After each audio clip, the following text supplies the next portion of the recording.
Well, hello, everybody, and welcome to another Sports Community live stream. I'm Steve Pallas. It's Doing Sport Differently, and today I'm joined by Dr. Erica Randle from Trobe University Centre for Sport and Social Impact. Dr. Randle, or Erica, welcome to the live stream. Thank you, Steve. Good to be here. Now, it is fantastic to have you throughout this whole Doing Sport Differently series. And we've had over 20 interviews. Each week we talk about the 6 principles of doing sport differently and how clubs and sports can use them to engage audiences that are not currently participating in sports. So I thought it was timely that we actually went a bit back into history and if you can give us a little bit of background, first of all, how the principles came about and what drove them. And that'd be, then we can kind of dive into each of them moving forward. Yeah, all right. So the 6 principles came about probably 2 years ago after our centre has been working in sport for about 10 years.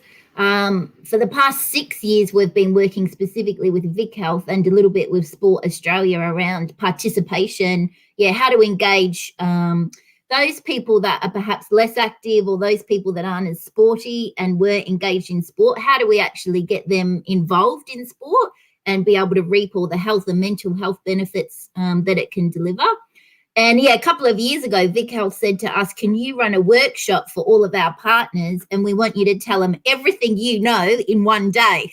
And we went, okay, yes, all right. So yeah, I actually wrote a lot of them sitting on a plane as we're just talking about planes, but just, okay, what do we know? So we just wrote down everything that we knew about trying to engage more people in sport. And we actually had 12 principles on that one day we delivered a couple of years ago. And then went through another process with Vic Health and really distilled it down to these 6 principles. What we've found, though, I think in the last couple of years since we released the principles, is people have been saying to us, oh, can you tell us now what are the 6 principles for, engaging women? Or what are the 6 principles for engaging youth? Or what are the 6 principles for just, engaging anybody? And what we've found really, these 6 principles stack up for all those things. And so we sort of stand behind them now as a really, really good guide for sport in a lot of contexts. Oh, and I think as through the Doing Sport Differently live streams and soon to be podcasts, where effectively each club that's applied for a Vic Health grant to do sport differently comes on and tells their story. And I've found it's just extraordinary the number of different audiences that were not participating, little niche groups within the community that were not participating. And unquestionably, the principles stand up. And we've now used them. We ingrain them in the work that we do with peak bodies in engaging participation. And it's fantastic. So I guess we'll dive into each of them. But the principle number 1, it sounds so logical, but it's so often not done. Engage with the target audience or target market through the design and reduce the barriers.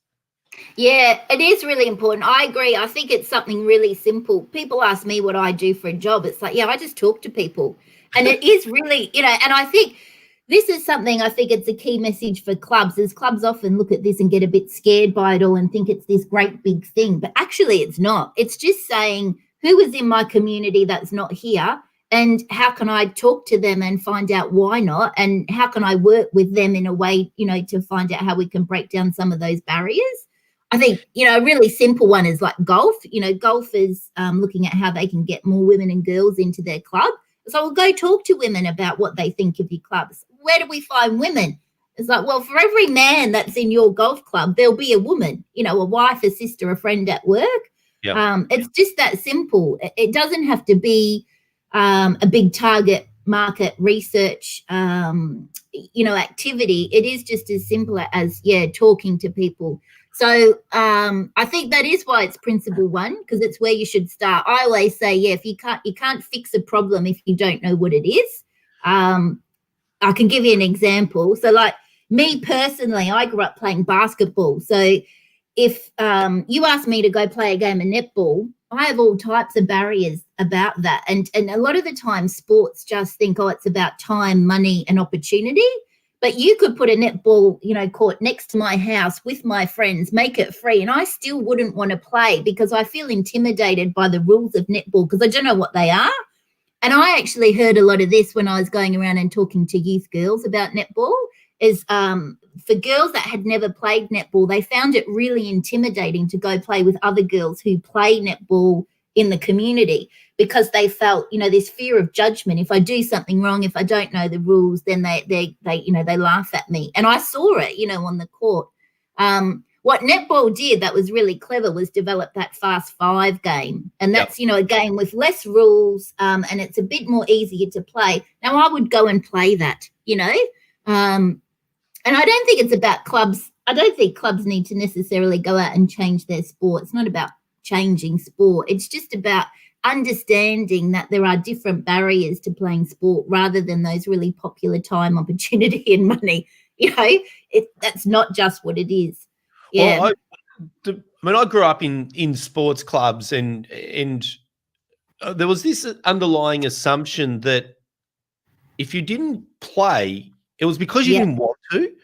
And for me, it wasn't until I read the market segmentation research that came out, commissioned by the Sports Commission in 2012, that effectively said 1 in 4 Australians, 14 to 73, wanted to participate in organised sports clubs, but weren't. They wanted to, and so that focusing on the barriers and taking and understanding what the barriers are, taking them away. What we now learn is you take those barriers away and you actually quite get a strong tidal wave almost of new participants coming into the club. Yeah, that's right. I think that's right. I think true engagement and really listening to people and really addressing the barriers is a way of saying we value you, and we're listening to you. And it makes me think, before I may have thought, well, I don't belong in that club because they don't know me. They don't really want to know me. But in just listening to people, you're actually saying, I do want to know you. I recognize you're part of the community, and this is somewhere you're welcome to be. Come on in. Yeah, and vice versa from the club perspective, I think there was, well, and I certainly had it looking at it going, well, they don't want to play because they don't want to play.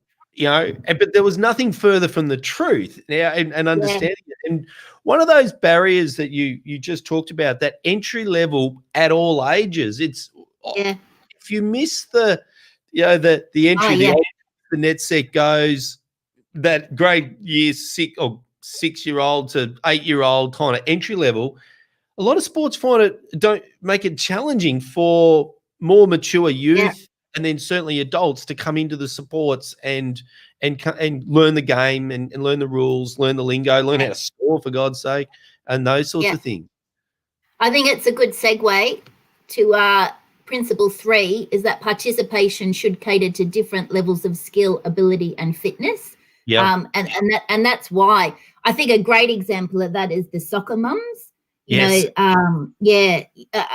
I think what we learned from that is that women were, a lot of women now, I think, it's different now. Girls are obviously playing football, when they're younger, but we never had that opportunity when we were young. It wasn't around that game. So we're not familiar with it. But if that's what our kids are into, then we want to learn about it. We want to play, we want that opportunity, but it's really hard to get the entry level right. I think there's another part, to that is that pathway, which is principle 5, which is participants need a clear pathway for retention or transition as their skill, fitness, or interest change. And I think that's that. It's about looking at what are the pathways in our club or our sport, both that, how do we get people in? And some of that is about, how quickly do we get them to competition? What if I just want to come down and train for a few weeks and see if I like it and build up some confidence? But that people are so quick to say, can you come and play competition on Saturday? So, no, I just want to build my confidence up first, so it's being really conscious about what's that entry level pathway for people. But then it's also about what happens at the other end. I heard a lot from kids when I was traveling around and talking to kids about sport. I heard a lot from girls particularly, but also guys in that 14 to 17-year-old category. If they got injured during that time, they found it impossible to come back into the sport, because what they found is even if they took as little as sort of 4 weeks off, is that in that age group, people are progressing so fast that the sport almost just passes them by, and they've got no way of coming back in. And that was a really big thing about that transition for youth, going from their junior competitions up to their senior competitions. Something happens around that time, they drop off. They find it really hard to get back in, which I think is a really big thing for clubs to think about. How we keep youth and how we transition them then to the senior club environment. Well, the word you used a couple of times already is confidence. And again, one of the staggering things, as a person who's grown up in community sports clubs, that people wouldn't just naturally get out of their cars and walk in, introduce themselves and say, hey, I'd love a game, or I'd love to participate, or whatever. What we're finding is almost the opposite is true. People really struggle to get out of the car and break into that club environment. Is that what you found in the research? Yeah, a lot. And it's why we came up with that. So principle 2, think about participants as customers and consider their total experience. What we find a really big barrier to sport is that self-efficacy. So can I actually see myself doing it? You know, and if I lack confidence, which a lot of people, like you say, if you didn't have that experience as a youth, or even as you're getting older, you've left sport and, you know, you're thinking about trying to take up activity again, that confidence about, will I be any good? You know, am I going to make a fool of myself? I don't know the rules is a really big one. I don't know the rules. It's especially really for team sports, because I know that other people are going to be relying on me. And then, you know, all eyes are going to be on me. So we came up with these 5 touch points around areas where you can help people build their confidence and build their self-efficacy. And there's sort of those points of the experience where people will think, yeah, you know, I'm building my confidence and I actually feel supported and I belong here. What we say to people all the time is always start with the social. If you take anything away from doing sport differently, always think about how you are making people in your club feel like they belong, that sense of belonging. Because I think I've probably gone a bit off tangent, Steve, sorry, but I'll come back. But I think people, you know, when you talk to people about why do you play at your club, why do you love your club, why do you stay, they don't say, oh, it's because, you know, we have the best, you know, football game or the best netball game. They'll often talk about the coaches or their team that are supporting them, or the president's, you know, really supportive, or, you know, it's that sense of belonging. I belong there. I feel like I belong. So anything that you can do for new people coming into your club to really say to them, you belong, and you don't have to learn the social norms of the club. You belong, and we're welcoming you. Come on in, you know, and these 5 touch points sort of do that along the way, if that makes sense. And one of those big ones, you talk about confidence and getting in the car. Oh my gosh, we hear that. I could, if I had $1 for every time I heard someone say to me, I got to the club and I couldn't get out of the car, I'd be not here, I'd be in Hawaii somewhere brilliant.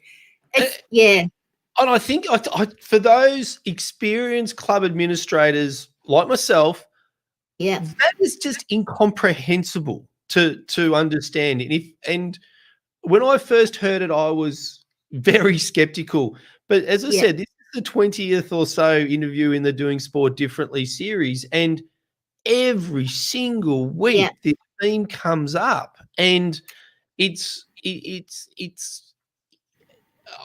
shocked me, because the way that in my roles on committee and in coaching clubs, etc., the way that we were we thought we were welcoming people was actually only suited to those that wanted to be competitive participants. Yeah, that's right. So I do want to come to the social side and the competition versus social participation point, but I just do want to dive into this this efficacy side of it. So Yeah. when you've got the point number one there, the marketing, it's about having the images of the people, the audience that you're looking to attract, so they can see themselves in the club, isn't it? That's what it is. I think it's as simple as that. It's just the more someone can see themselves doing the sport at your club, being at your club, the more their confidence grows and they can get there. I can give you a great example. As you know, I wanted to take up swimming. What's it called? You know, swimming and the exercises in the water aerobics. And when you look at the marketing, I couldn't understand what to do. I didn't know what to do. I didn't know where to go. I didn't know where to park. I didn't know how early to get there at the thing. And it's all of those things, I think, when you know what the sport club environment is, you understand the social norms. You understand what to do. So even if I was going to a football club in Toowoomba or a football club in Tamworth, I know what to do because they're all pretty much the same. And I would be confident that I could do it. But if I don't have that sport experience, you think of anything that you try to do something new. Well, you ask a sport participant to go to an art class. Try and think of it that way. If you were going to an art class, would you know what materials to take, how much experience you would have to know? Do you know how to draw an outline of something before you go? It's the exact same thing, but, into sport. So the more you can get someone to see themselves doing it, the more likely they are to take that next step along the journey. So with the marketing, images that look like me, so are they girls or if you're trying to attract women or less active people, are they people that actually look like normal people, not, normal people, and then explain to people what to do. And if you can have a picture or a video or something, even better. So this is where you'll park. This is when you should pay. And the next one is, that welcome is touch point 3. If you can have a picture of somebody that they're going to meet, the coach or a welcoming person, and have that person in the car park, then when I drive in, I see that person, I think, yes, I'm here. And that social connection, that sense of belonging has already started to build. Right. I know this is Steve and he's going to walk me in, Well, and see, compare that to the experience of most clubs where the coach will wait inside. That's right. First of all, to come and try, there's typically just meet the coach. Yep. Inside the arena or inside the facility. Whereas what we're saying is, if people drive in and then drive out, we have to be going out into the car park, welcoming them and walking them in. And we hear this every single session. And one of the sessions reminded me, you were talking about being able to see yourself in the images. Kate Haberfield from the Warrnambool Triathlon Club is been a guest on the series, and their images show, in this case, it was about getting women that weren't participating. So women not in Lycra, not in athletics gear, not riding. They're riding the 30-year-old bicycle that everyone's got in the shed. It didn't matter. It was a BMX, not a racing bike. That was baggy shorts, baggy pants. It was everything that elite triathlon is not. And so people could start to relate to that.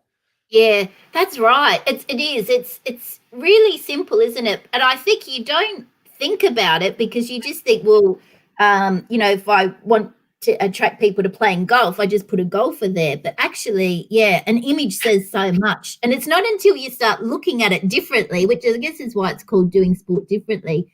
It's not until you actually look at it through the eyes of somebody else and you actually say, actually, that's not a really relatable image, Yeah. I think your point about the coach too is a really good one. And I think a lot of people that turn up to new sessions, the coach or the deliverer is there and they're often trying to sort out their equipment and make sure everything's right. And they don't actually switch on until the program starts at 10. They don't switch on until 10. Yes. But it's actually the 15 minutes before is the most important. So that's why we usually say, if you can have somebody else do the welcoming, then that's fine. Leave the coach not be part of it, because I think there's a part of saying, introducing people to the coach, but don't put added stress. And I think that's the really big thing for clubs. This isn't supposed to be a stressful thing. You don't have to change a whole lot. It's just thinking about the little points that are happening for people that cause them some distress, where, you could just switch them up really easily and make them a moment to say, oh, I feel like I really belong. And an important one is, just introducing people to each other. So you could walk me in and say, Erica, look, here's Claire. She's turned up 5 minutes earlier. You guys have a chat, and then the welcome person can head back to the car park for the next one.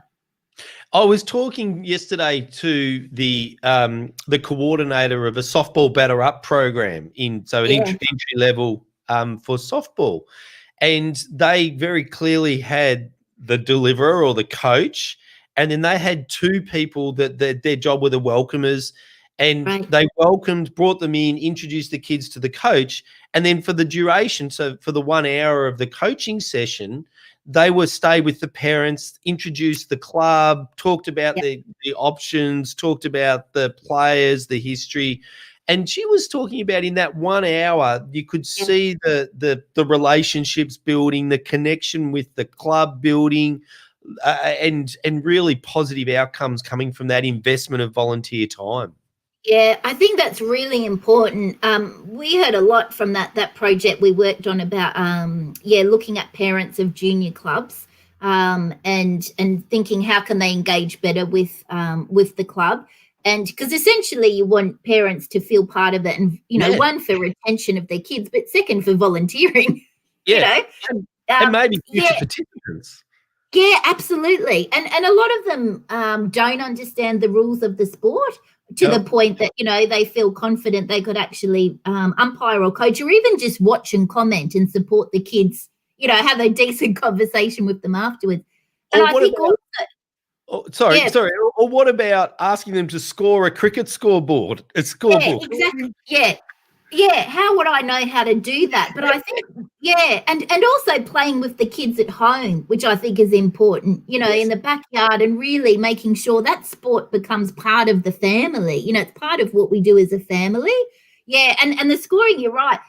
Because I think what you're saying is you have people there spending that hour with them. You're doing so much. You're saying, here are two people that care about you, that you can ask questions of probably the whole life that you're in the club. It's not just for this hour, but you'll feel comfortable asking them questions whenever you need help. That's massive.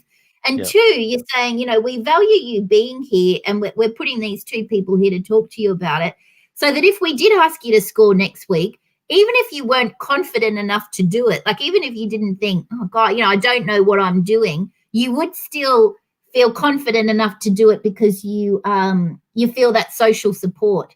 Which is this touch point number 4 is about correcting mistakes. That's what people are afraid of.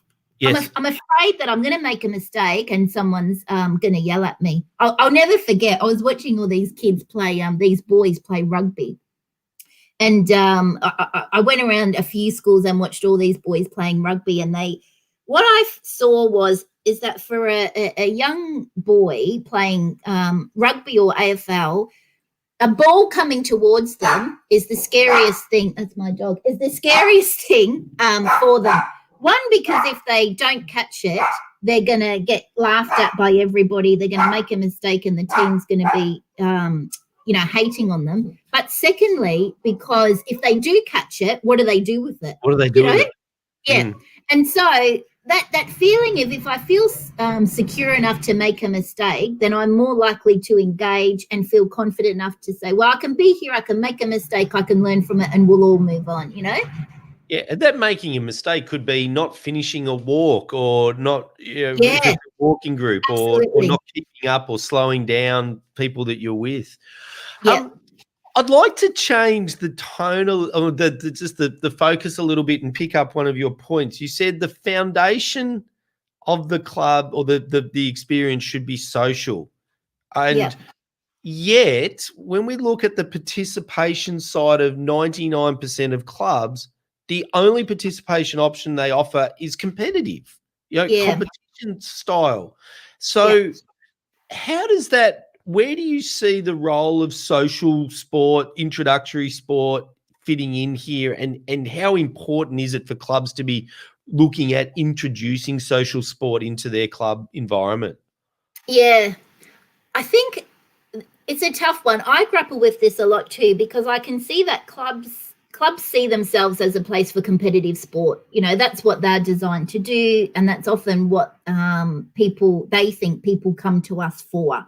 I think times are changing now, and I think that competitive sport will always have a place, but if you really want people to come into your club and feel welcome for those entry points, and again at that retirement level, what do we do when we finish? Then a social sport alternative is a really great one, you know, and it may be it's just somewhere, it's sort of like a soft entry level point. And it can be, a soft sort of exit point for people that they can play, or it can be the only thing that people do. When we worked with hockey, working on their social sport strategy, what we also found is there's a group of people who play competitive sport that also use social sport as a bit of a training tool, you know, so they play both. So actually there are all these different target markets for social sport. I think it's really difficult to say to a club, design your own social sport. I don't think it's about that. But I do think there are different things clubs could do around just that, you know, offering training only. Just come to training for a few weeks and see if you like it, you know. And for youth sport particularly, oh, my gosh, if I could just have a social stream where it's not as competitive. You know, for kids, it's all we hear about when I go out and talk to kids is, why do you stop playing sport? And they say, well, you know, because they're always grading me. You know, I'm always getting tested. Yeah, I don't get to play with my friends. And it's sport for them is somewhere they go to de-stress. You know, it's somewhere that I want to go and get all the good stuff out of sport, all those mental health benefits that they need at that age because they're so stressed about everything else, you know. So just having a competitive option, but also saying, you know, and there's this option over here where we're just going to have a team. It's not as competitive. Yeah. Yeah, it's interesting because I think we being the sports clubs have allowed ourselves to assume that competition is what we do. Yeah. We do a huge amount of strategic planning at sports clubs, and the first thing we do when we do that strategic planning is look at the rules, look at the purpose of the club. And inevitably, the purpose of the club, sometimes it is to play in this competition. It is stated we will play in this competition. But inevitably, somewhere in there, it says to grow and foster the sport of in our community. It doesn't say compete. And so you raise hockey, and one of my favorite interviews in the Doing Sport Differently series was with Frankston Hockey Club. They were competitive, couple of male sides, one female side, pure competitive. A couple of years ago, they decided to introduce the J ball, which is the entry level, purely social, modified equipment, skill based, not game based, skill based, fun, social, encourage mistakes. They then, so that was a Hockey Victoria, Hockey Australia program. So these programs are existing, and then they did the Hockey Sixes, which is social comp, and then they transitioned the players, those that wanted to go up, into competition to the point where they had 4 senior women's team. But ironically, what they were having is the competitive players coming down and playing with their mates introducing them to hockey. And to me, that's the perfect club structure: in, up, down, wherever you want to be. And I think, you make some good points. I'm glad you mentioned hockey too, because so we did the research behind Hockey Sixes and J-ball, and that was the research that we found. I think that just goes back to, like, at a state association level or a national level, the importance going back to sort of that, point one. Like, we did some really great, and it didn't, it wasn't greatly expensive and it wasn't terribly hard, what we did with hockey, but what they got out of it was just some real clear understanding of their market, their existing players, and also some of the parents of junior players. And that was sort of some of the target market for J-ball, because J-ball you can actually play with kids up to grandparents, and they've had that in clubs. And the thing around that was when we talked to parents of junior hockey players, ultimately there was always one parent that was really into hockey and they had got their kid into it. But the other parent, they had watched hockey, and what they thought was, this is a really scary sport. This is scary. Yeah. And I'm too scared to play it. I'm too scared to learn about it. And those were some of the barriers, you know. And so J-Ball was that attempt at saying, well, here's a softer version that you can come and participate with your kids in, you know. And so I think that's the importance of getting those really clear market insights and say, what are the barriers? You know, what do people want to do with it? And what are those pathways that we can develop, which is why they ended up making 2 social sports, not 1, you know, the J-Ball and the hockey sixes. Hockey, Yeah.